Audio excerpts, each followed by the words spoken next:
For the first 1,000 years of Christianity, the Church was largely united. Yes, there were disagreements. Yes, there were controversies. But East and West were still one church. Then in 1054 AD, something happened that permanently divided Christianity. This event is known as the Great Schism. It split the Church in two: the Roman Catholic Church West and the Eastern Orthodox Church East. What caused this division? Was it theology, politics, culture, power, or all of the above? Today we examine the Great Schism and what it means for Christianity today. Background: East vs West. By the 4th century, the Roman Empire had already divided in two: Western Roman Empire Rome and Eastern Roman Empire Constantinople.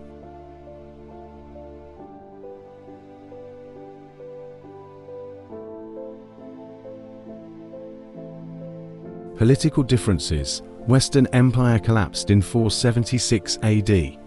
Eastern Empire, Byzantine Empire, continued for centuries. These differences slowly widened the gap. The issue of papal authority. One of the biggest issues was the authority of the Pope.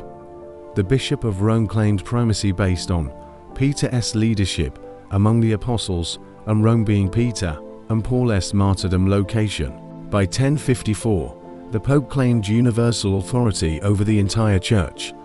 The Eastern Church agreed Rome had honor, but rejected universal jurisdiction. The Patriarch of Constantinople did not accept that the Pope had supreme authority over all bishops. This power struggle intensified tensions. The Filioque controversy. Another major theological issue was the Filioque clause. Originally, the Nicene Creed stated, "The Holy Spirit proceeds from the Father." The Western Church later added, "and the Son," Filioque in Latin. So it became, "The Holy Spirit proceeds from the Father and the Son." The Eastern Church objected for two reasons. 1. Theologically, they believed it altered the understanding of the Trinity. 2. Procedurally, the West added it without an ecumenical council. This became a symbol of deeper division. Other practical differences. There were also smaller, but symbolic disputes: use of leavened versus unleavened bread in communion, priestly celibacy mandatory in West, optional in East, differences in fasting practices, different liturgical traditions. While these alone wouldn't split the Church, they reflected growing separation. The breaking point: 1054 AD. In 1054, tensions reached a climax. Pope Leo IX sent legates to Constantinople. Negotiations failed. On July 16, 1054, the papal legates placed a document of excommunication on the altar of Hagia Sophia. In response, Patriarch Michael Cerularius excommunicated the legates. Though initially political and personal, this moment symbolized the official split. The East and West were now separated. Was it immediate? Interestingly, the division wasn't fully felt immediately. For decades, some still hoped for reconciliation, but later events deepened the divide, especially the Fourth Crusade in 1204, when Western Crusaders sacked Constantinople. That event severely damaged trust. What are the main differences today? Let's summarize key distinctions. Roman Catholic Church. Pope has supreme authority. Filioque included in the Creed. Emphasis on centralized structure. Eastern Orthodox Church. Patriarchs govern collectively. No Filioque. Emphasis on conciliar authority. Both share apostolic succession, sacraments, early church fathers, Trinity, divinity of Christ.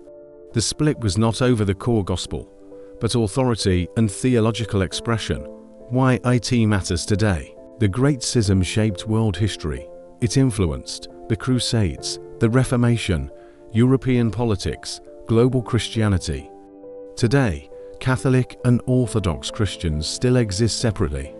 There have been modern efforts toward reconciliation. In 1965, mutual excommunications from 1054 were formally lifted, but full unity has not been restored.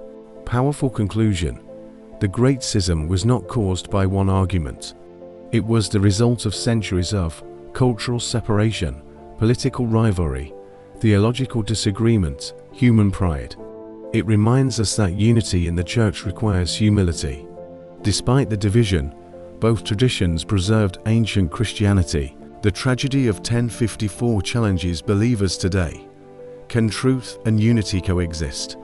History shows us how fragile unity can be, and how important it is to guard both doctrine and love.